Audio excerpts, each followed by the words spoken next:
That's the beauty of this like neurodiversity is understanding that there is this diversity and we're actually healthier as a species to have this diversity, right? And so if we can start asking those questions, then we can start accommodating people and having people be their best self. Hello and welcome. We're so glad you're tuning into the Taking Good Care show. I'm Dr. Andrew Wong, based in Toronto, Canada. And I'm Dr. David St. Arnaud, based in Edmonton, Canada.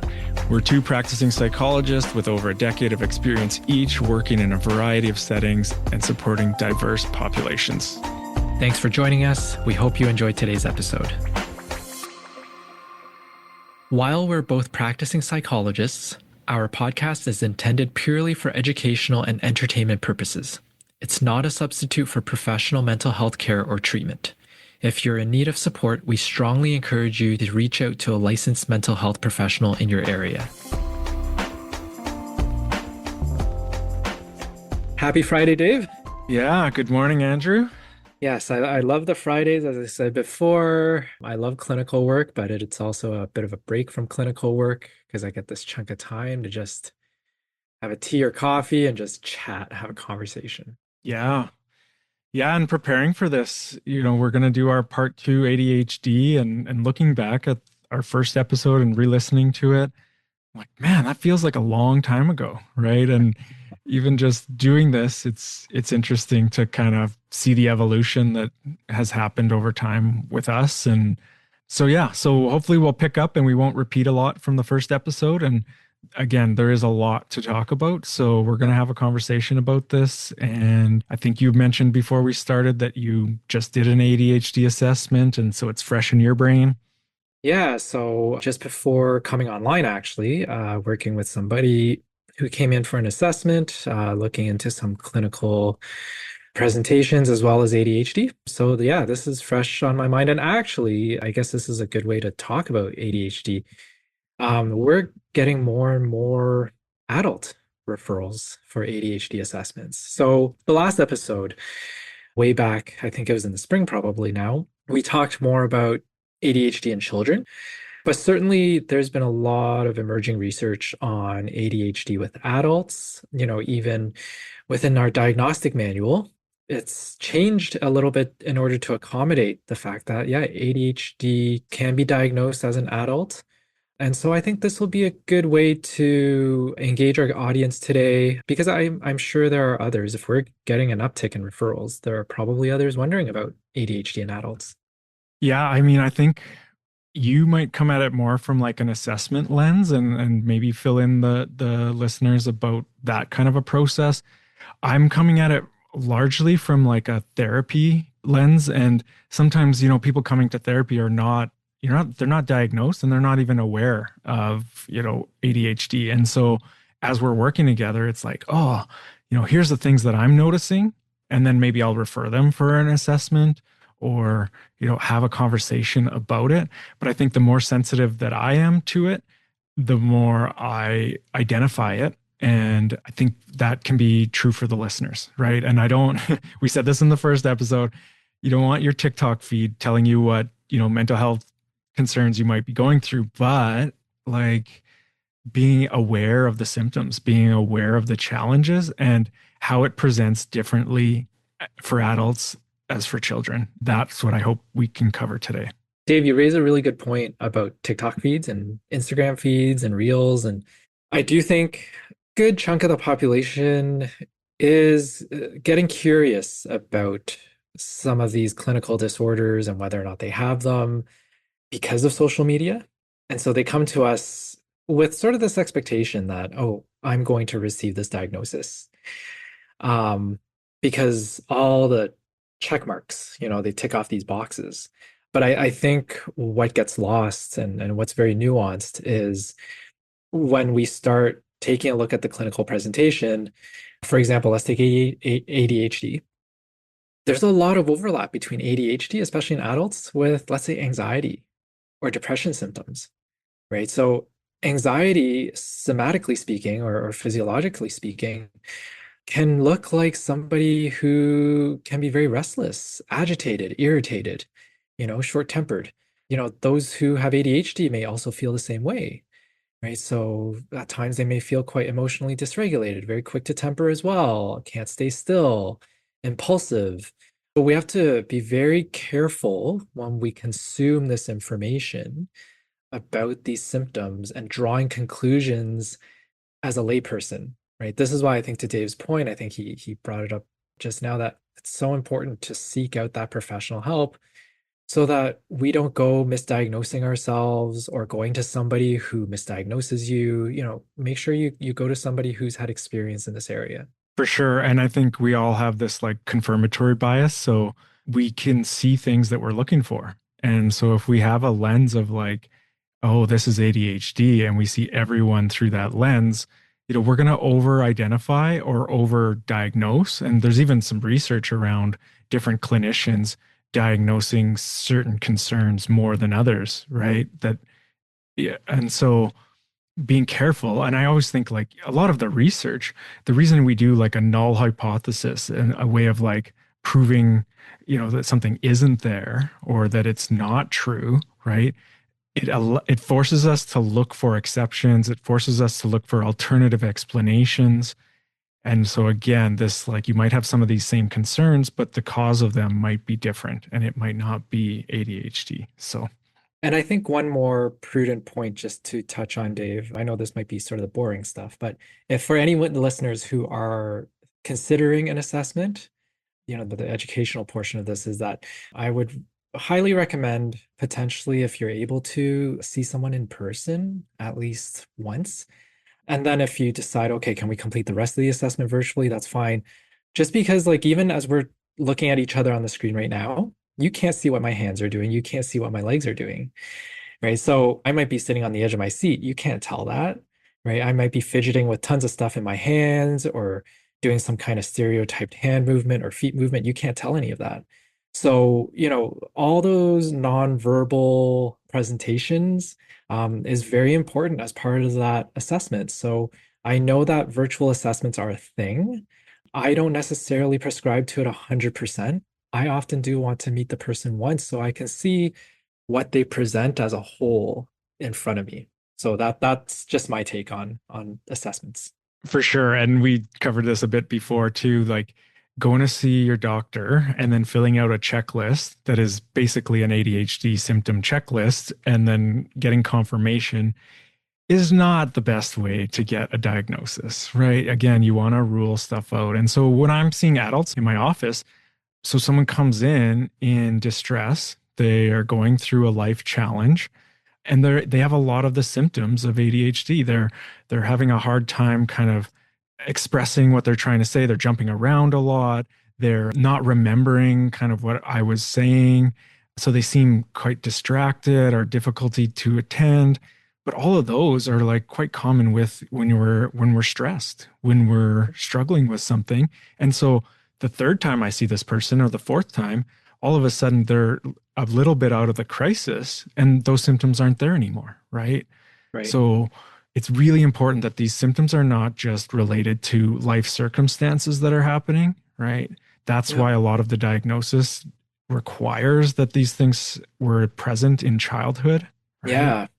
And I go back to our previous conversation, just reminding everybody, it's a neurodevelopmental disorder. So it does go back to childhood. The difference now is that as an adult, now there are more life stressors. So there may have been some red flags in childhood, but because perhaps there were better coping strategies or stressors were manageable, we were able to push through. We were able to be resilient and persist through those challenges. However, now as an adult, maybe there's more stress, could be with work. In addition to that, maybe family, finances, so on and so forth. Now can we still manage with those symptoms that were always many red flags, but now they're larger red flags? Yeah, larger red flags, or a lot of these challenges go underground. And especially for those that don't have like this overt hyperactivity. So that is one thing that I absolutely want to focus on a bit today is that there's a lot more talk in mental health about masking, right?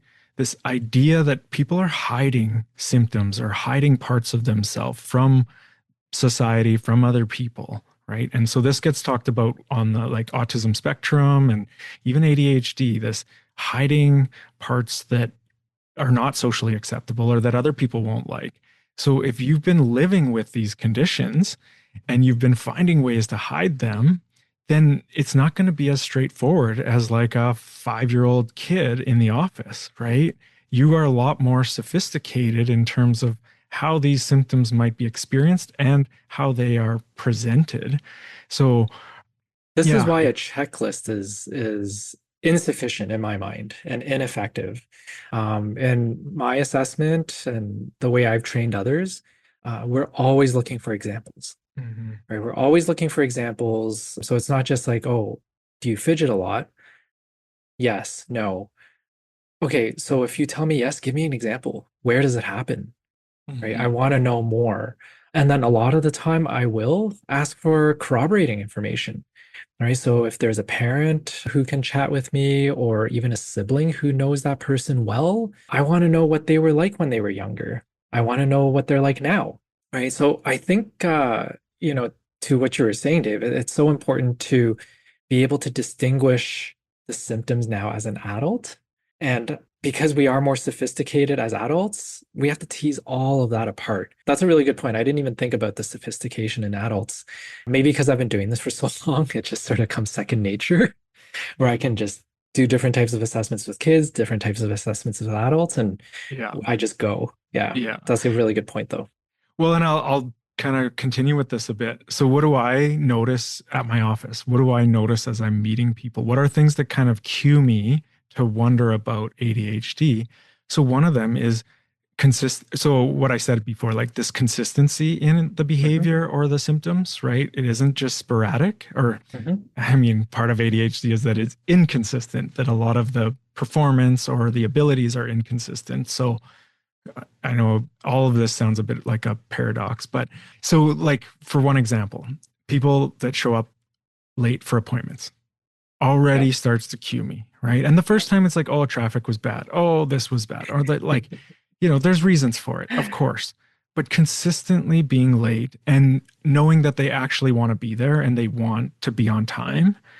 But the opposite is true. So, again, for adults that may have been punished or reprimanded or like that bad things happened when they were late, especially those that ended up, having a career in the military, they Mm. learned that being on time was late. So you were always early. So I'll have clients that are sitting in the waiting room for 25 minutes, half an hour before their appointment. Some show up and go to the coffee shop before they come up to the appointment, right? They have these Yeah. strategies to not be late, right? Yes. So I'm like, oh, okay, well that's an interesting kind of way to live your life. I wonder, what other things do you do, right? And so that's just one small example, but someone being on time all the time could have ADHD because they have figured out a way to make sure that they're never late. Yeah. And again, it's teasing apart that rigidity, right? What is the purpose or what is the reason for being early every time? Hmm. Right. So some people, yeah, it's because out of fear that they don't want to be late because they might be reprimanded. And then others might, in my experience, they're just very rigid. Like they just don't want to be late. And so they get everywhere 5 minutes early, 10 minutes early. Yeah. Not because of a fear of anything. It's just that that's just their temperament. Yeah. And again, if you've like learned to do this at a young age, it could be just like, well, this is who I am, right? And it's like, of course, this is who you are as an adult. Yeah. But part of that was shaped by your temperament, by your innate kind of personality and your environment.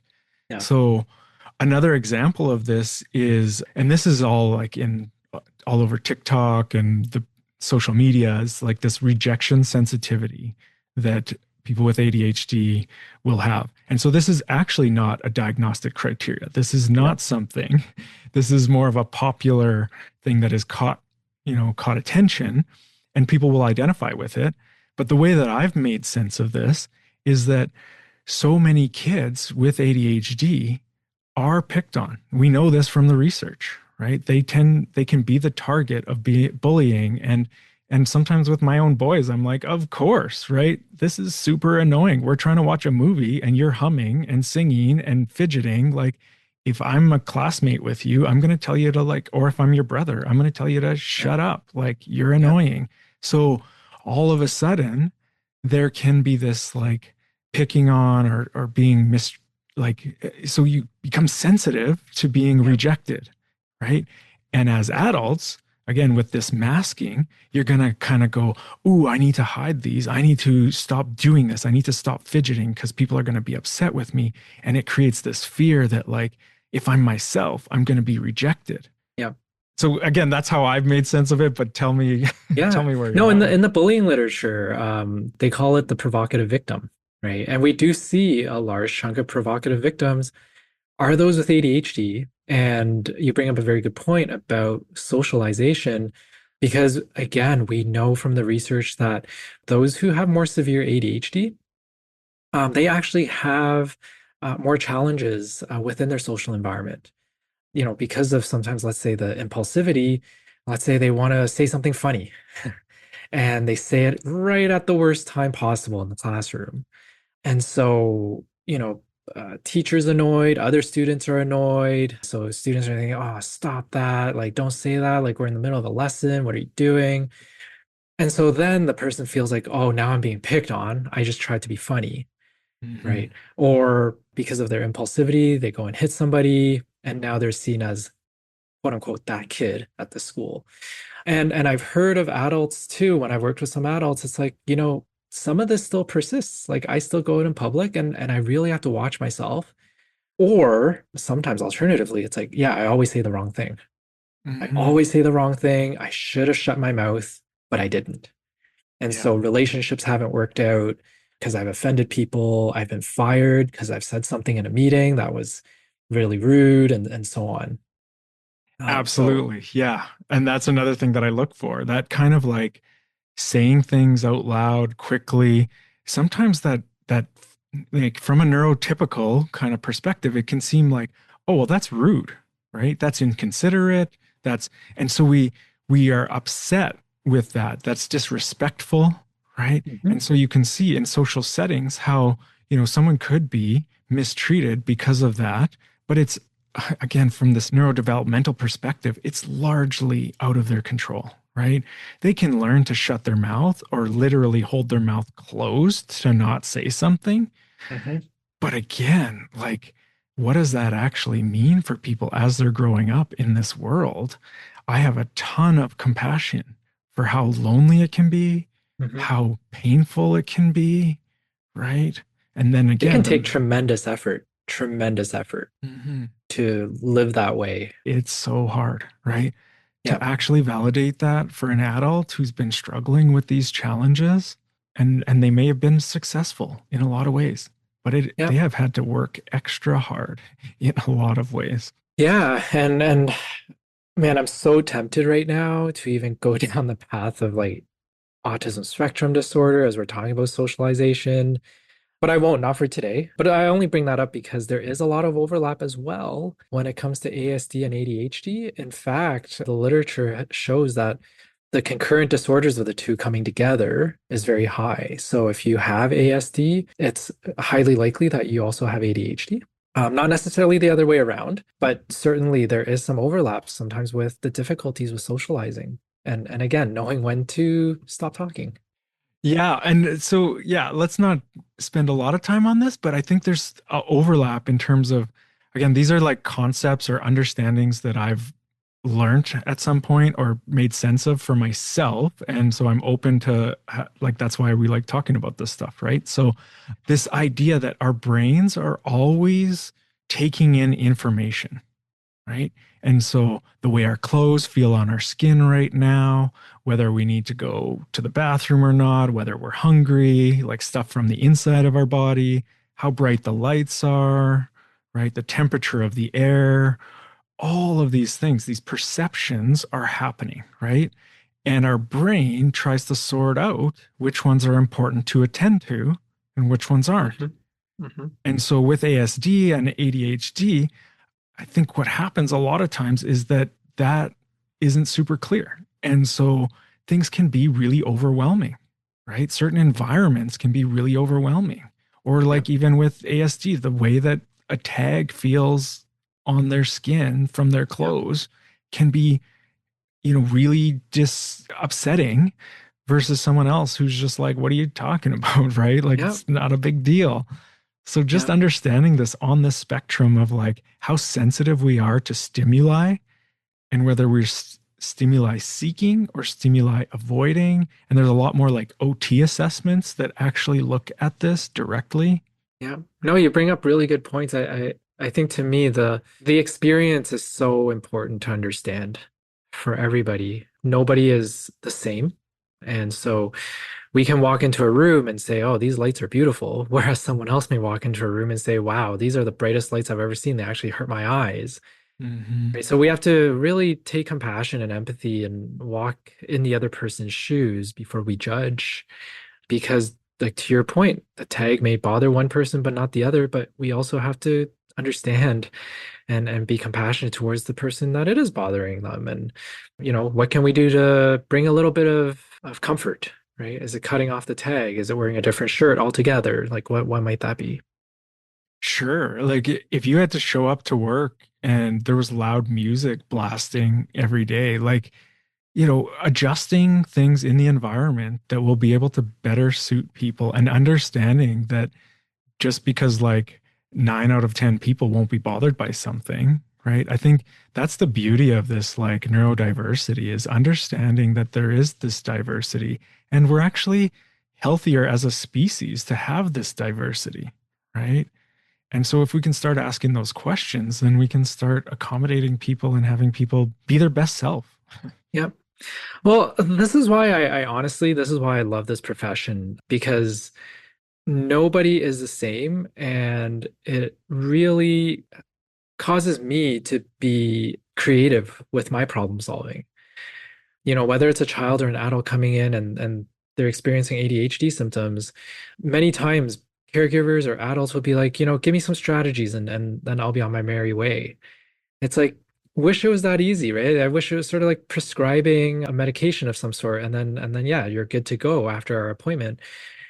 But a lot of it is trial and error because our environments are all different. Nobody has the same environment that we go home to or go to work with.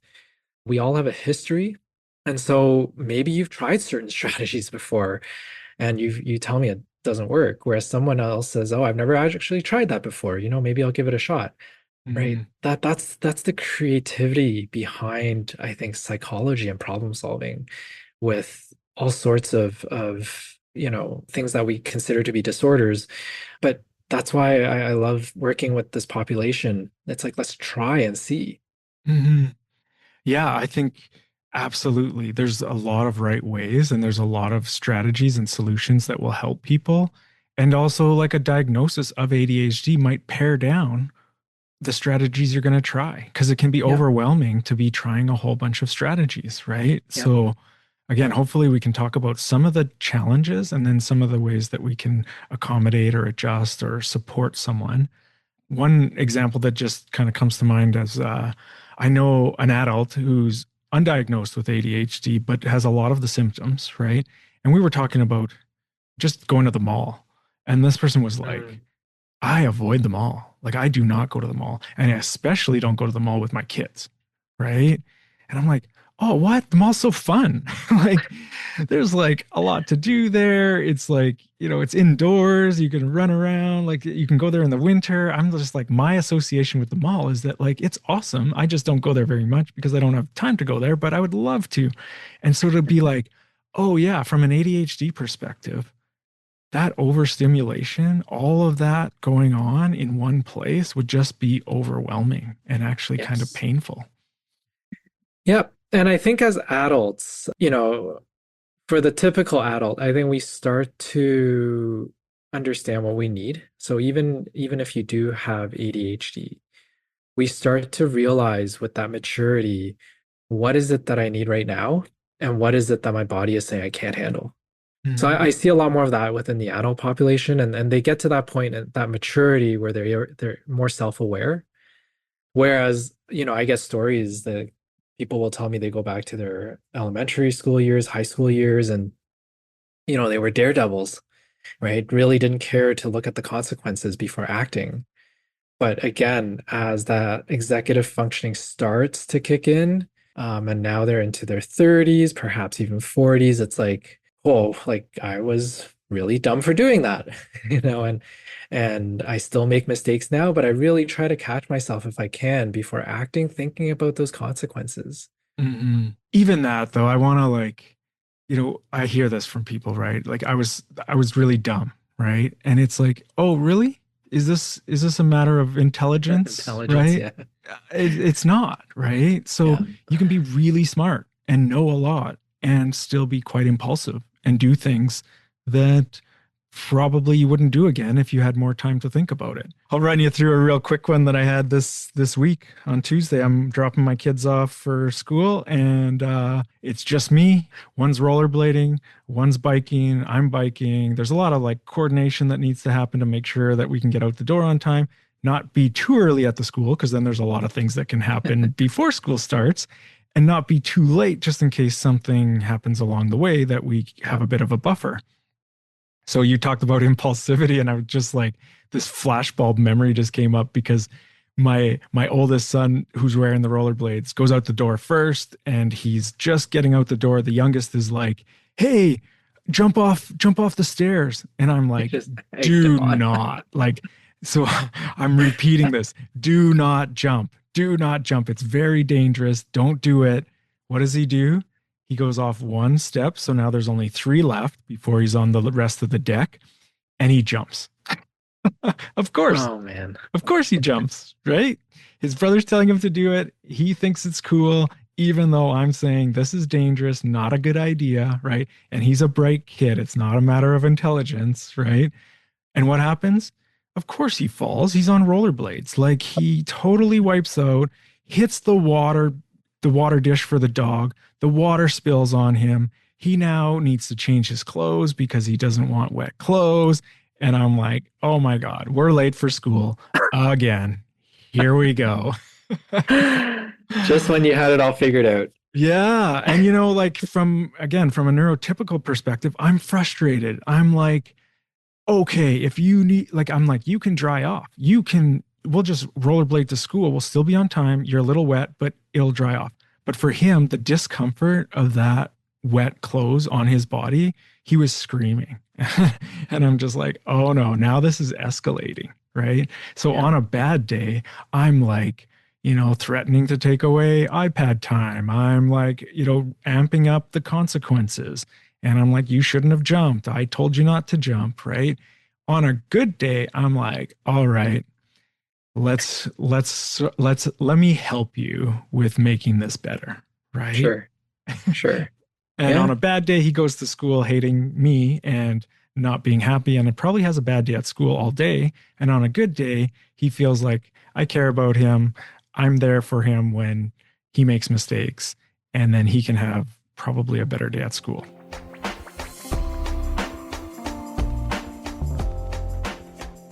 So yeah, no, I think it sets off just the things in the family, right? And I go back to just this lovely profession is like again, the environment plays such a big role. So if you even just listen to that story that Dave told, you had sort of the main character, which was your eldest on rollerblades, and then you had the environment, right? The brother who sort of egged him on. So like that ADHD brain is already sort of being more stimulated, right? It was already stimulated, and then you've got this sort of voice. It's like, oh yeah, let's go. Like it's charging up the brain, and then the consequence of it, like here you are getting involved now, even though you tried to like, lack of a better word here, unfire those neurons by saying, don't do it. You're gonna hurt yourself. Still did it, and then now you're charged because he did it. Mhm. And whatever you tried to do to get them on time to school just completely fell apart. And so the consequence of that now, you're angry, he sees the angry father, and here's a whole fallout. So the beauty of this story, as stressful as I'm sure that was and frustrating as it was, is like it's the whole environment, right? So if I were the clinician, it's like, okay, it's not just him. How can we all sort of problem solve this from Mhm. younger sibling to himself and then to you? how can we all work this out? Yeah, and for the adults listening, right? Like this is just one example. This is just Yeah. one day. This was just Tuesday this week, right? Today was Friday, and he forgot his Pokemon cards that he was planning to bring, and we were already out of the garage and we were already on our way to school, right? Like these are, if I can prepare myself for them better, right, as the adult, then I can respond better to my son. But again, as the adults listening that may have had these challenges, the repeated response from the people around you, how that might have shaped how you treat yourself, how you treat others. Like, again, I want to go back to that like self compassion and being able Hmm. to, like, oh, I made a mistake, but I'm not a bad kid or a bad person, Right. right? With my anger, that could easily be interpreted as like, I'm a horrible kid, right? My dad is so angry at me. I'm bad. And I'm like, oh, that's not the message. That's not what I want him to like grow up with, right? Well, this is why also I reiterate that piece around trial and error, right? Like I'm sure you and your wife have tried a number of different things. But just because you've tried different things doesn't mean you're completely exhausted out of the solutions that might be there, right? So sometimes as we look back, it's like, okay, that's what happened that morning. Could I have done anything different? Right? Could I think outside the box for a moment and see, okay, could I have adjusted just this little thing or adjusted myself or adjusted, maybe it's not having him have access to his rollerblade gear so quickly until I know I'm finished what I need to do and then I'm outside with him. And then from there until he hits school, he gets to school, I'm with him the whole time. So there's no jumping, there's no sliding, whatever it might be. But I think like that's what I mean by being creative with the solutions, right? And that's what psychology really is. Like there's no hard and fast rule. Even if we say, oh yeah, CBT is great and it's the modality for most, still within that CBT realm, you can get really creative with how we reshape or restructure our thoughts and emotions and all that stuff. Well, for sure. And just to kind of finish off this is like all full disclosure, my Tuesday reaction was not good. Right. And I did reflect on it and I was kind of like, what can I do differently? And so this morning I was 5 minutes earlier, right? Hmm. Gave us a little more buffer. And yeah, already been coaching him about like, we're not jumping with rollerblades, right? We remember what happened last time. So there's like, but in a real supportive and caring way. So I'm not expecting him to change all that much. I've reflected on what I can do differently as the adult because my Hmm. son's brain is probably going to be the same. So when we got out of the garage and I'm closing the garage door and then he says, "Oh, my Pokemon cards." My first reaction is like, "Screw the Pokemon cards. Like we can do this tomorrow or next week. You don't need those. Your mistake, right? You did this." And then I caught myself and I was like, "Hold on." And I was like, "Hey, bud, I'll go get your cards. Don't take your rollerblades off. That'll take too much time. Tell me where they are. I can do this quickly." And I did it. I was like on his team, helping him with the mistake that he made. And then when I came out, I'm like, "But I need you to like rollerblade quickly today so that we're on time now that I got your cards." And he was like, "Sure, Dad, let's go." And I'm like, wow, this is way better than Tuesday. Like, and again, I think as adults, you're going to be able to find those strategies for yourself. There's going to be more and more responsibility for you to like do those things for yourself. But knowing that the underlying causes of them are probably going to be the same, right? I get to see this in my kids and know that they're going to struggle with similar things as adults, right? But how I treat them now, hopefully, will be how they treat themselves when this happens. Yeah. And I think going back to what we were saying, like that compassion. Look, we're all adults and we can be having a bad day as well. And so yeah, maybe we're a bit more short-tempered with the people around us. As long as that doesn't become a consistent characteristic of the household or the family, where day in, day out, it's being short-tempered, it's being irritated. I think that's when we have to be very careful and to seek out help and to do some of our own work. Time to time, from time to time, if we struggle and we lose our temper, we're humans. I think I've said that before. But for the most part, if we can show problem solving, compassion, empathy, love, and care, that's what most people are looking for, not just children, adults too, right? Mhm. So if that is the consistent part, and then the speed bump once in a while is, yeah, we lose our temper, we get frustrated, fine, right? As long as that's not the majority of the time. Yeah, and like in adult relationships, right? Like a lot of people that I've seen in my office doing couples work that have ADHD, like they're already quite hard on themselves and hate that they do the certain things that they do. And so if their partner is also hard on them out of frustration, out of irritation, it actually makes things worse, not better, right? Well, think of our history, right? If you grew up with ADHD and you were called the class clown, you were disciplined in class, disciplined at home, you're constantly receiving the message that, you can't do this, you can't do that. Why did you do this? Why did you do that?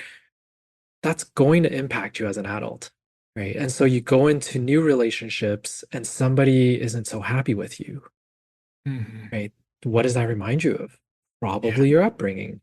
Yeah. If they're waiting in the car, honking the horn because you were 5 minutes late again and you were supposed to go to this event, or you're looking for the keys that you couldn't find because you're not sure where you placed them, and then your partner is like, what the heck is wrong? Like, just, you should know where your keys are. And that harshness, that criticism, that again just comes out of frustration.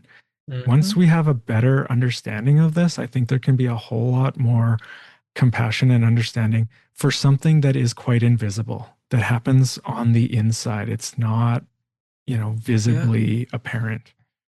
It's quite interesting, actually. I work with some adults where they've been diagnosed as adults, but because their partner along the way over so many years of being together has said, "Hey, do you think you have ADHD?" And then they go get tested and they get diagnosed. And I've got a good handful of adult clients who do take medication throughout the workday or the work week. And, they have said how much it has helped them, at least at work and for a bit of the home life.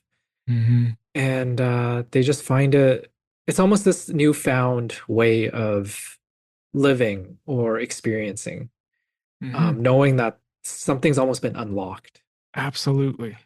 Absolutely. I think that is the beauty of what's happening right now for a lot of adults. It's like this is a neurological thing. This is not a laziness. This isn't a lack of caring. This isn't all of those other labels that might have been thrown on someone. Right. And so Yeah. to be able to go, okay. And then, yeah, what do I need? Maybe medication, maybe strategies. Maybe I can talk to my partner about the strategies that we can work together on. Right. I would almost say both at the same time would be great. Because Yeah. as we just talked about, right, like how much the environment shapes the way we respond. And so if on that biological level, if people are open to medication, I'm not saying, I'm not a pill pusher or anything like that, but, if you think that it can be helpful, great, you can give it a try. Talk to your family doctor, talk to your psychiatrist, and see how it goes for you. Yeah, the best way to describe that is like unlocking new Mhm. potential from what I've heard from a couple of clients. And then you get the environmental change as well. Yeah. People perhaps being more patient with you or praising you even for, whoa, like you did that so much better this time. Like what happened? And all of that just comes together beautifully in, it's this new experience, but in a very positive manner. Well, then I'm conscious of time. There was a couple other points that were really important to share today. Sure. Like I've heard from some women now that have listened to the first episode and that disclosed to me that they have been diagnosed as adults or suspected of, and that they got missed. Like there's a lot of like girls and women that got missed with this ADHD because they didn't have the hyperactive symptoms, right? And so a lot of these, and I think even just with like mental health in general and socialization, a lot of women will like internalize things, and it's not as apparent that they're struggling or not, even attending to something, whereas boys and men could be more externalizing and it's more overt. So it's really important, I think, for women to kind of recognize that they might have been missed because their symptoms were largely inside. And so an example of that is that hyperactivity just in their brain, Yep. where they have a lot of thoughts, a lot of things going on inside that make it hard for them to even follow a conversation with someone. Yep. So even think about how many times you've had to like rewind the podcast, right? If you were walking or doing the dishes or doing something, and then you're like, oh crap, like I wasn't listening, or something got mentioned and you started thinking about something about what was mentioned and then weren't listening anymore. Like those are little clues that you might, have ADHD. That's a really good point. That inattentive type often does get missed, even with children, because they're not the types of children or even adults who cause a fuss. They may be silent, but thinking a lot about stuff, right? They're daydreaming, they're zoning out, they're worrying. And sometimes that can be misdiagnosed as anxiety too. And so, I think it's as we get into adulthood, it's being very aware of our behaviors and how they manifest itself, into our daily lives. Are we chronically worrying? Has this been us since we were children, Mhm. right? Or is this something new that's developed in adulthood, right? That's a big key there too. Whenever we're assessing for clinical disorders, it's like, is this a change or is this something that's been around for a really long time? Yeah, absolutely. Again, looking at it over time since childhood. The other thing that I see in my office a lot is like, talking and jumping from topic to Yes. topic, right? And then the client will even say, I feel like I'm all over the place, or I feel like I'm jumping around. Or they'll say, what were we talking about? Yeah. So I have pads of paper and pens available like at the coffee table. So if people want to jot things down, especially working with couples, like one person, if they don't say it right away, they might lose it, right? And so that's a real strategy that can be used, but it's also like a diagnostic kind of like thing that I pay attention to, right? And so well-meaning, I'm like, I'm trying to validate someone, and I'm actually pretty good at following people jump around. So Yep. they'll be like, I feel like I'm all over the place. And I'll be like, oh no, I'm following you. And that might not be the most helpful thing, right? Right. So just saying, yeah, I'm following you, but actually let's look at like the jumping around and Yes. maybe. So now I have some clients that I'm more aware of this, that they have an agenda. They have three things they want to focus on in the session, and they don't want to end up going down a path just because we ended up starting somewhere and leading that way, right? Yep. So being a lot more intentional about the agenda, about even as we're going through the session, are we covering what's important to you, right? How do you decide what's important to talk about in the session? Yep. Yeah. It's interesting, Dave, that you bring up couples work because working with some individuals, like they'll tell me like, oh, my wife or my husband or my partner says that, I start like 10 projects, but I never finish any of them. And Hmm. they're saying, how hard it is to live with that because like the house is a mess, the garage is a mess, Hmm. because I've started all these projects, but there's like tools everywhere. Again, sort of a little clue there, and it's nice because it's from an observer. It's not just the person reporting it themselves. Absolutely. Yeah. Again, going back to that, like there's a lot of things competing for our brain's attention, and our ability to attend to things is actually quite limited. So, going from task to task or jumping around here and there, like that happens to everyone. But for those with ADHD, it's a real challenge. It's a real challenge to sort out what to actually attend to. And then if you can't attend to something, you can't remember it. It can't be put into memory. You'll have a conversation. And I've had these conversations. It's like, we talked about this. It's like, I don't remember.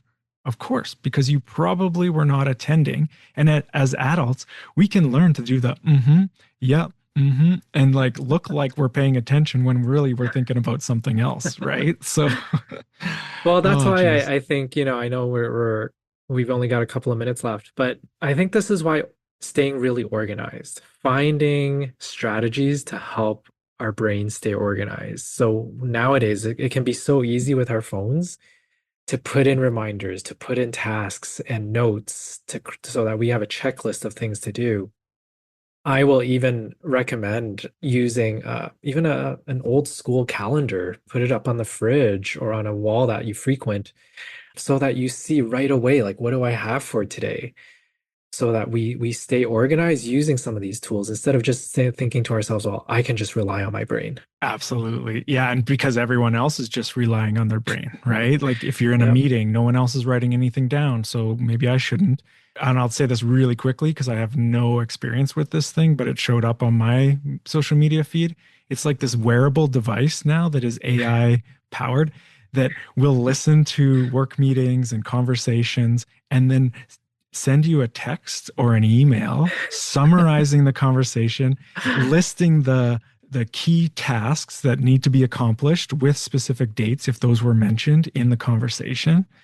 So I'm like, if this thing is real, if this really can do what it's saying it can do, this would be a game changer, right? Like it would be able to sort through and prioritize and summarize in a way that's in writing and doesn't take a lot of extra work, right? But does that mean that we'll just stop listening in meetings? Well, maybe. But if you're not going to hear it anyways, and you're going to walk away from the meeting going like, "Oh, what was that about? I can't remember." Like, so those that don't need it, don't need it, right? But those that need it would really benefit from it. And so I think there's going to be more and more technology that will help supplement. And again, don't do it because you don't like you just don't care. Do it because this is something that's really hard for me and it can make it a little bit easier. And then I can do the hard things that I'm like smart enough to do. I don't have to do these like simple tasks that actually just get me caught up in like not doing anything. Well, I think that's why a tool like that for me is like it's a supplement, right? So the facetious side of me is like, well, people are just going to stop listening in meetings and just like doze off.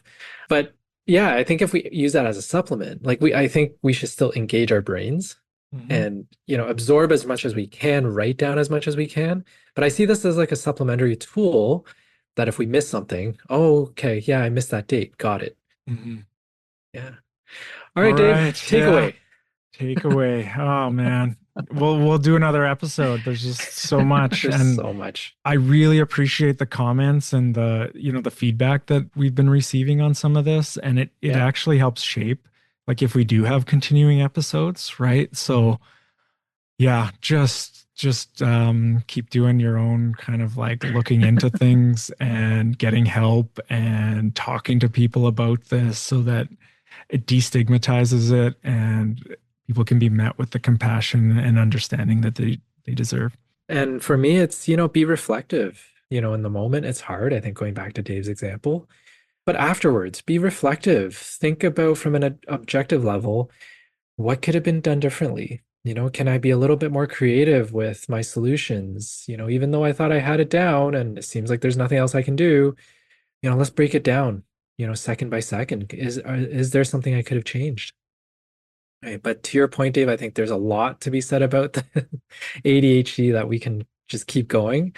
And so probably a third episode at some point. But in the meantime, yeah, we know that this is a bit shorter of an episode, but if you have any comments, questions, please leave it for us, any feedback. And if you're enjoying the podcast, subscribe, follow, give us a thumbs up so that we continue to have time to produce these episodes for you. All right. Thanks, Andrew. Take care.